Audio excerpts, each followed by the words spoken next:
Ni Aloña Arruza entzunzanaz, jai batzordeko kidea, 20 urtez tabernaria izan naiz eta aldaketa bat eman diot nire bizitzari, ikastoletako langilea naiz. Gure begie zeruta. Erabaki dut Euskaraldian parte hartzea, alde batetik tristura sentitzen dut, ze hau egiten badugu da Euskara ez dagoelako pilpilean eta galtzen gabiltzalako. Baina parte hartuko dut, ze uste dut zerbait zor dio dela Euskaraldiari. Ametsa ez bilatu Honi ere tristuragaz erantzun behar diot, ze gatikan geroago eta gitziago entzuten dute Euskara. Ez dakit zein den arrazoia, gatika haunditu egin da.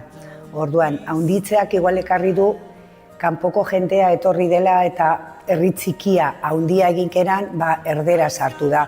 Eta denok ulertzeko erdera delez, erdera botatzen dugu denok. Baina zailak ere egin behar da euskera sartzeko herrian. Malkoa esker Euskararen alde egin aldena da herrian egiten diren ekintzak euskeraz izatea eta gauza garrantzitsu bat gurasoen esku dagoela dena uste dut. Gurasoek gure ohitura euskera hitz egitea bada, umearen ohitura euskera hitz egitea izango da. Orduan bultzada bat ematen diet gatika eta herri guztietako gurasoei euskara lantzea etxean eta kalean.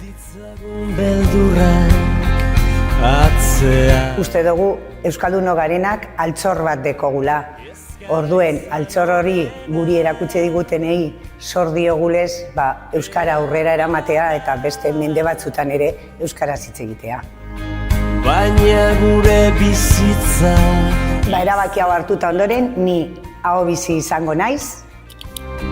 Mendetako kanta erditu da gure ordua heldu da.